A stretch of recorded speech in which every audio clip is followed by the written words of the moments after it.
नमस्कार साथियों, स्वागत है आपका अपनी YouTube चैनल भाषा निकेतन में। साथियों, हम बात कर रहे हैं वस्तुनिष्ठ हिंदी, और उस पुस्तक जो है वो है सरस्वती पांडे एवं गोविंद पांडे जी की। और इससे साथियों हम आज शुरू करेंगे नई आलोचना। और साथियों, यह इस पुस्तक का 50वां वीडियो है और यह पुस्तक हमारी समाप्ति की ओर है। तो साथियों चलिएगा शुरू करते हैं आज का वीडियो। और आज की वीडियो को शुरू करने से पहले चाहेंगे चैनल पर नए हैं तो प्लीज़ चैनल को सब्सक्राइब भी कर लीजिए। तो नई आलोचना को समझते हैं साथियों।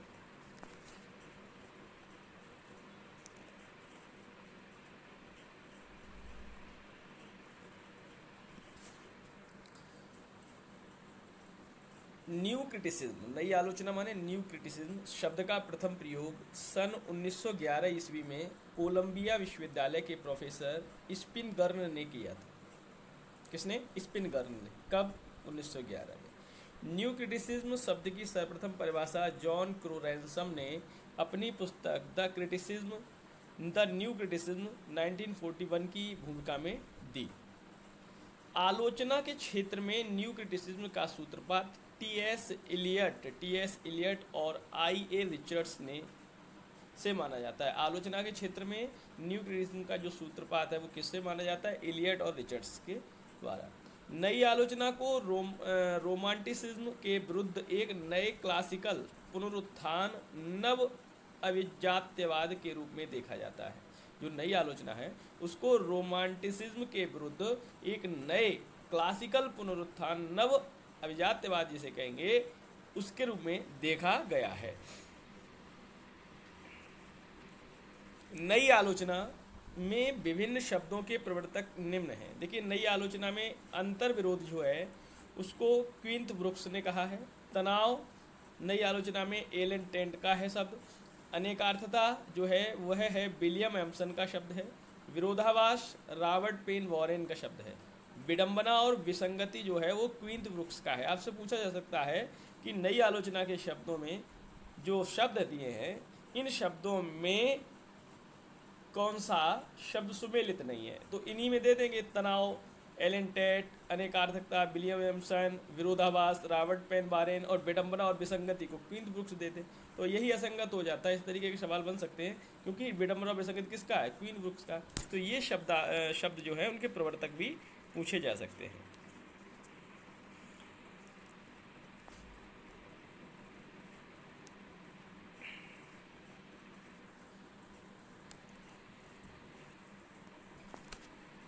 थोड़ा माफ करें, थोड़ा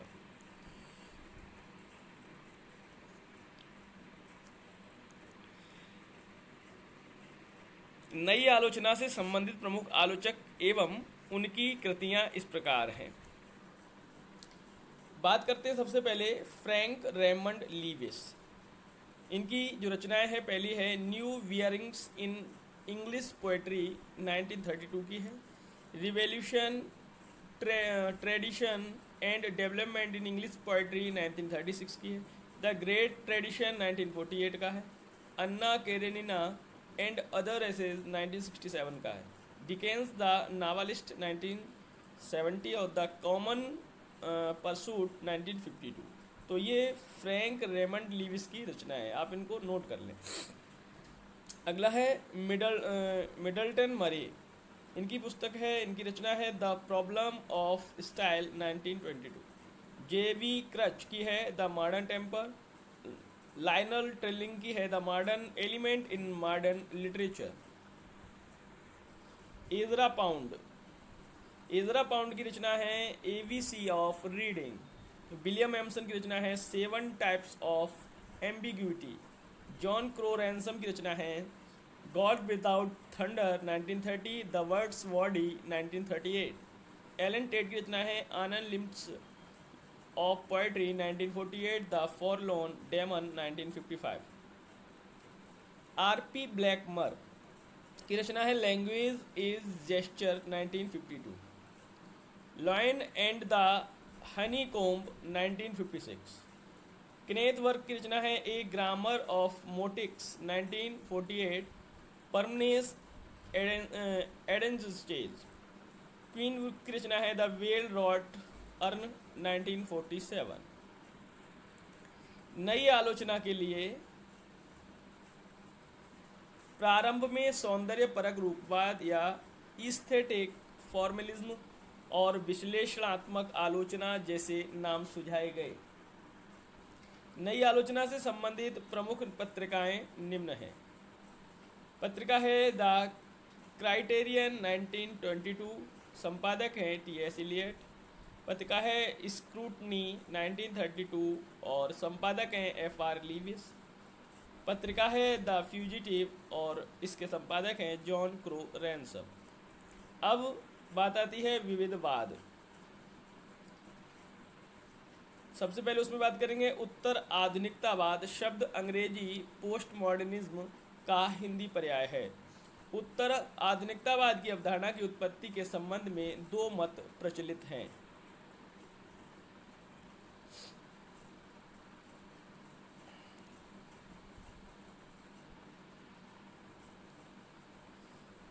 इस अवधारणा की उत्पत्ति तीसरी दुनिया के गरीब देश निकारागुआ में हुई और इस अवधारणा की उत्पत्ति साम्राज्यवादी देश अमेरिका व यूरोप में हुई।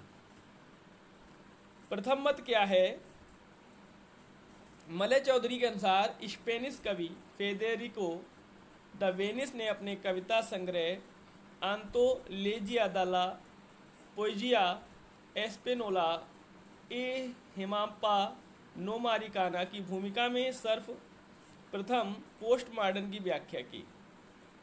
डडली फिट्स ने सन 1942 ईस्वी में पोस्ट मॉडर्न के दक्षिणी अमेरिकी कवियों पर प्रभाव को लेकर ethology of contemporary Latin American poetry नामक पुस्तक लिखी। सन 1947 में पुर्तगाली कविताओं का संग्रह फार्मई एक्सप्रेसाओं नो दो मांस ब्राजिलेइरो दो पेरियडो कॉलोनियल ए एपोका पोस्ट मॉडर्निस्ट प्रकाशित हुआ।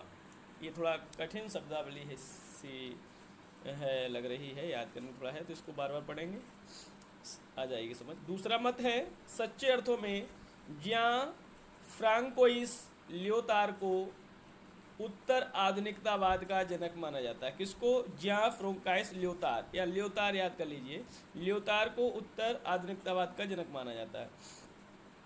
विश्वग्राम ग्लोबल विलेज की संज्ञा मार्शल मैक्लुहॉन ने दिया था। लियोतर ने अपनी प्रसिद्ध पुस्तक the post modern condition A report on knowledge 1979 में लिखा, उत्तर आधुनिकतावाद महावृत्तांत के विरुद्ध है। महावृत्तांत का अर्थ है ईसाईयत, मार्क्सवाद और वैज्ञानिक प्रगति का मिथ। इनके विरुद्ध अब छोटे छोटे अस्थमा समूह जैसे स्त्री विमर्श, दलित विमर्श आदि का उदय हो रहा है। लियोतार ने लिखा है, ज्ञान की अवस्था बदल जाती है जब समाज उत्तर औद्योगिक युग में, संस्कृति उत्तर आधुनिक युग में प्रवेश करती है। फ्रेडरिक जेम्सन ने अपनी पुस्तक postmodernism the culture logic of late capitalism में उत्तर आधुनिकता को पूंजीवाद के विकास की खास अवस्था कहा है। इसे उपभोक्ता पूंजीवाद या वृद्ध पूंजीवाद भी कहते हैं। उत्तर आधुनिकतावाद विचारधारा का अंत, लेखक की मृत्यु, इतिहास का अंत, कला का अंत, आलोचक की मृत्यु आदि अनेक मृत्युओं की घोषणा करती है।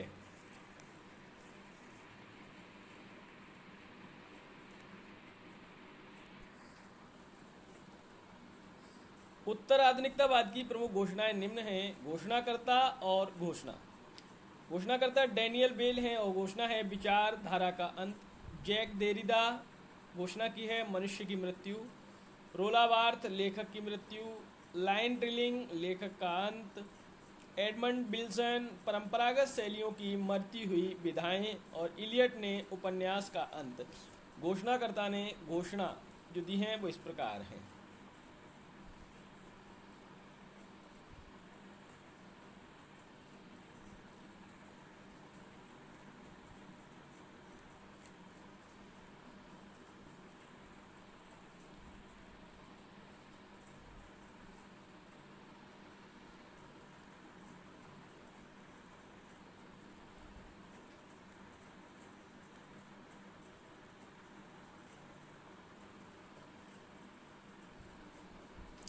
अब हम बात करेंगे अतियथार्थवाद। अतियथार्थवाद साहित्य और कला के क्षेत्र का ऐसा आंदोलन है जिसका जन्म प्रथम विश्व युद्धोत्तर फ्रांस में हुआ। अतियथार्थवाद के प्रवर्तक आंद्रे बेंता ने सुर्रियलिज्म शब्द का प्रथम प्रयोग सन 1924 में अपने घोषणा पत्र मैनिफेस्टो ऑन सुर्रियलिज्म में किया था। आंद्रे बेंता ने अपने घोषणा पत्र के प्रकाशन से पूर्व अपने मित्र फिलिप सुपाल के सहलेखन में मैनिफेस्टो के मूल पाठ का प्रकाशन सन 1919 ईस्वी में लेस चैम्पर्स मैग्नेटिज्म शीर्षक से कराया था। आंद्रे बेंता ने अतियथार्थवाद में स्वतः चालित लेखन को साहित्यकारों के लिए अपरिहार्य माना है। अतियथार्थवाद के प्रबल समर्थक हर्बर्ट रीड ने मिथ ड्रीम एंड पोएम नामक प्रसिद्ध लेख लिखा। अतियथार्थवाद का संबंध दादावाद से है। दादावाद का प्रवर्तन ट्रिस्टन जारा ने सन 1916 में किया। अस्तित्ववाद के प्रवर्तक डेनिस विद्वान सोरेन कीक्रेगॉर्ड 1813 से 1855 थे। अस्तित्ववाद के समर्थकों में Nietzsche, Karl Jaspers, Martin Heidegger, Gabriel, Marcel, Jean Paul Sartre, Albert Camus आदि का नाम महत्वपूर्ण है। नीत्शे ने घोषित किया कि ईश्वर की मृत्यु हो चुकी है। संरचनावाद की अवधारणा के प्रवर्तक फ्रांस के भाषा वैज्ञानिक फर्दिनांद डी सॉस्यूर 1857 से 1913 थे। संरचनावाद के अनुसार साहित्य शब्द संरचना है। वस्तुतः प्रत्येक वस्तु कई घटक तत्वों के संश्लेष से निर्मित होती है। ये घटक एक ओर परस्पर संबद्ध होते हैं और दूसरी ओर पूर्ण निर्मित के साथ उनका संतुलित संश्लेष होता है। साहित्य शाब्दिक संश्लेष है। सॉस्यूर ने संरचनावाद की स्थापना कोर्स इन जनरल लिंग्विस्टिक्स नामक पुस्तक में की है। इनके अनुसार भाषा के दो रूप हैं, ललोंग और लपरोल। ललोंग इसे अंतर्वैयक्तिक भाषा व्यवस्था कहा जाता है और लपरोल इसे व्यक्ति विशेष की भाषा कहा जाता है। परोल के आधार पर भाषा के नियमों का अनुसंधान संरचना है। प्रसिद्ध नृतत्ववेत्ता लेवी स्ट्रॉस ने संरचनावाद को मिथिकों का अध्ययन पर लागू किया। लेवी स्ट्रॉस ने मिथक को विशुद्ध मानसिक रूपात्मक क्रिया कहा है। लेवी स्ट्रॉस के अनुसार मूक मिथक लॉन्ग है जो इसके अलग अलग रूप पैरोल। संरचनावाद को साहित्य के क्षेत्र में प्रचारित करने का श्रेय रोलाम बार्थ को जाता है। रोलाम बार्थ ने संरचनावाद की व्याख्या द फैशन सिस्टम नामक पुस्तक में की।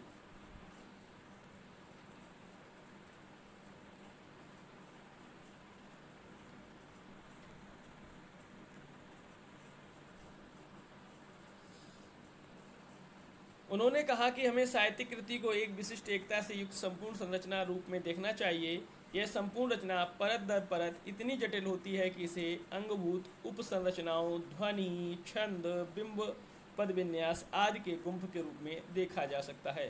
रोला बर्थ के अनुसार साहित्य निर्माण में 5 नियम काम आते हैं: व्याख्या, चिन्ह संहिता, प्रतीकात्मकता, क्रिया व्यापार संहिता और सांस्कृतिकता। इन्हीं नियमों से होकर सारा पाठ गुजरता है। संरचनावाद को मार्क्सवादी परंपरा में स्थान देने का श्रेय लुई अल्थ्यूसर को जाता है। उत्तर संरचनावाद को संरचनावाद का अगला चरण माना जाता है। उत्तर संरचनावाद अवधारणा की स्थापना में 5 फ्रांसीसी विद्वानों की भूमिका को माना जाता है। वो इस प्रकार हैं कि क्लाडे लेवी स्ट्रास, माइकल फूको, रोलाम बर्थ, लुई अल्थ्यूसर और जैकियस लाकन। ये सभी वो 5 फ्रांसीसी विद्वान हैं जिन्होंने उत्तर संरचनावाद की अवधारणा की स्थापना में भूमिका दी है। उत्तर संरचनावाद में सारा बल पाठ माने टेक्स्ट पर दिया जाता है। कला के लिए मूल फ्रांसीसी भाषा ला एल आर्ट। अनुवाद सूत्र का सर्वप्रथम प्रयोग विक्टर कजिन ने सन 1818 ईस्वी में किया था। विक्टर कजिन के भाषणों का प्रकाशन सन 1836 में हुआ। एल आर्ट पॉर एल आर्ट या ला और पूर ला आर सूत्र का कला के लिए कला, आर्ट्स ऑफ आर्ट से एक अनुवाद सर्वप्रथम वाल्टर पेटर ने किया। कलावादी साहित्यिक प्रवृत्तियों को प्रतिष्ठित करने का श्रेय जर्मन दार्शनिक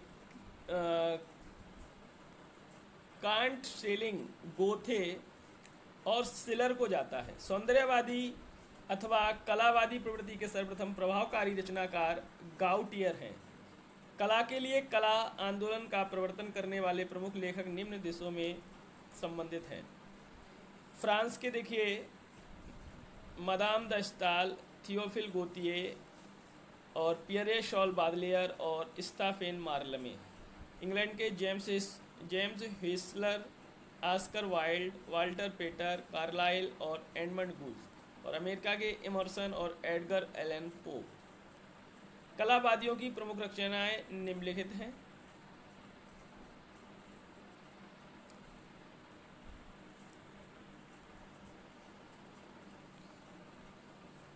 थियोफिल गोतिये रचना है प्रीमियर पोएजी 1832 ईस्वी की। एडगर एलन पो रचनाएं हैं द फिलॉसफी ऑफ कंपोजिशन और the poetic principal 1850।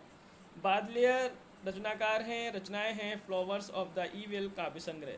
Walter Peter style निबंध और जेम्स व्हीलर 10 o'clock 1888 की रचना।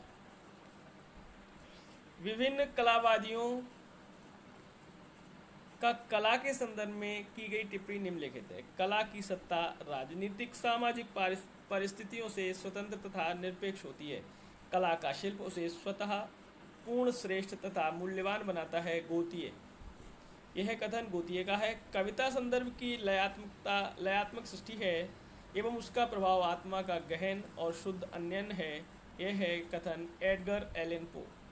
कला का सत्य अपने अंतर्दर्शन के प्रति ईमानदार बना रहने में होता है। यह कथन है वाल्टर पेटर। कला का उद्देश्य सुंदरता की खोज और निरूपण है। यह कथन है जेम्स हिस्लर। कला चरम सत्य और जीवन कथा की एक विधि है। यह कथन है ऑस्कर वाइल्ड।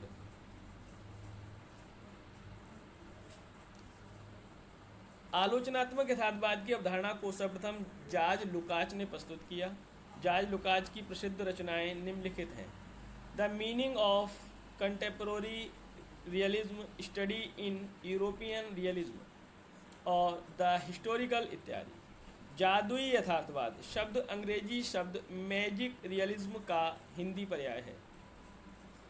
सर्वप्रथम फ्रेंच रोह ने जर्मन चित्रकारों के चित्रों का विश्लेषण करते हुए मैजिक रियलिज्म पद का प्रयोग किया था। जादुई यथार्थ का प्रतिष्ठापक बुअलो को माना जाता है। बुअलो। जादुई यथार्थ से जुड़े प्रमुख रचनाकार निम्नलिखित हैं। जॉर्ज साइको, Luis Borges, Gabriel Garcia Marquez, Alejo Carpentier और मॉर्क्वेज इत्यादि। यथार्थवादी कला का आरंभ 1857 ईस्वी में फ्रेंच लेखक फ्लावियर की प्रसिद्ध रचना मादाम बॉवेरी के प्रकाशन से हुआ। बाल्जाक और जोला जिस यथार्थवादी आंदोलन का प्रवर्तन किया उसे प्रकृतवाद कहा जाता है। प्रतीकवाद का आविर्भाव 19वीं सदी में अंत में हुआ। कहाँ? जो फ्रांस में हुआ। और प्रतीकवाद फ्रांसीसी काव्य जगत का पार्नेसियनिज्म, जिसे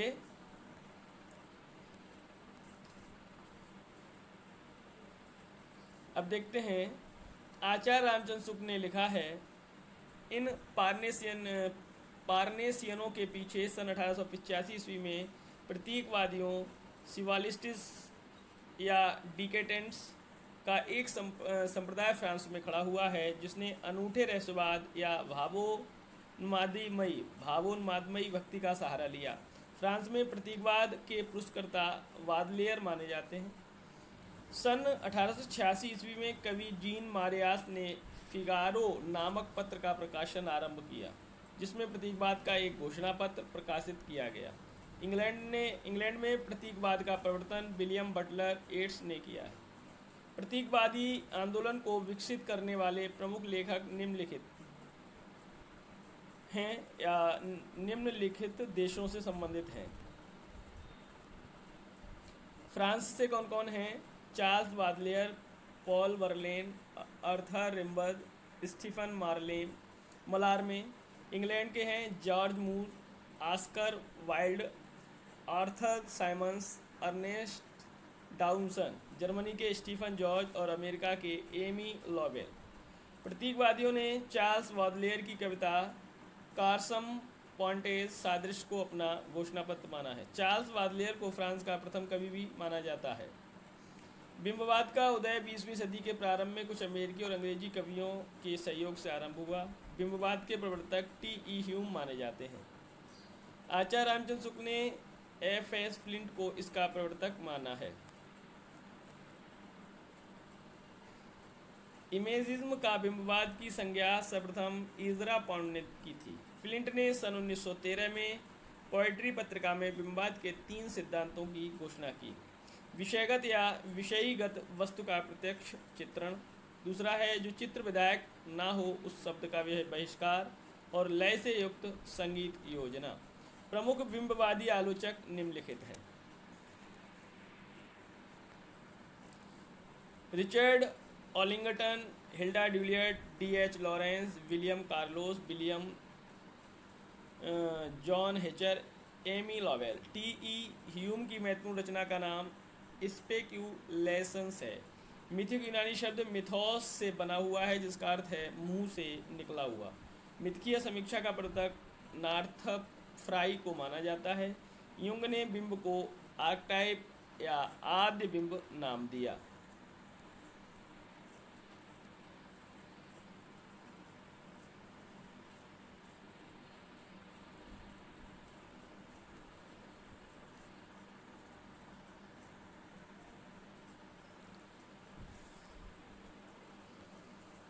लेवी स्ट्रॉक ने मिथक को विशुद्ध मानसिक रूपात्मक क्रिया कहा है। मार्क्सवाद के प्रवर्तक कार्ल मार्क्स और फ्रेडरिक एंगल्स थे। मार्क्सवादी दर्शन पद्धति के 3 अनिवार्य घटक निम्न हैं: द्वंद्वात्मक और ऐतिहासिक भौतिकवाद, और राजनीतिक अर्थशास्त्र और वैज्ञानिक समाजवाद।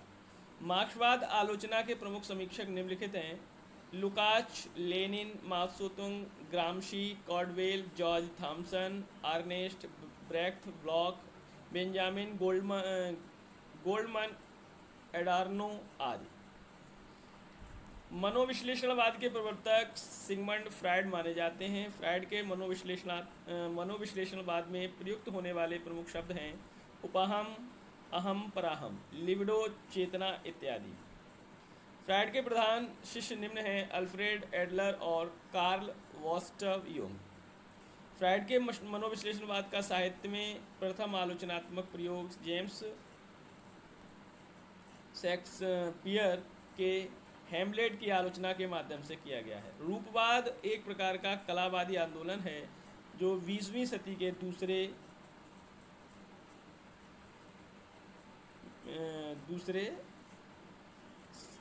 इसमें किस तरीके से शुरू हुआ है, और रूपवाद आंदोलन का सूत्रपात सन 1919 ईस्वी में विक्टर शक्लोस्की के रूप में किया। रूपवाद के समर्थक हैं Boris Eikhenbaum, Roman Jakobson, Jan Mukarovsky, Rene Wellek आदि। रूपवादी पूरा बल भाषा पर देते हैं। उनका कहना है कला सबसे पहले और तकनीक है उसके बाद कुछ।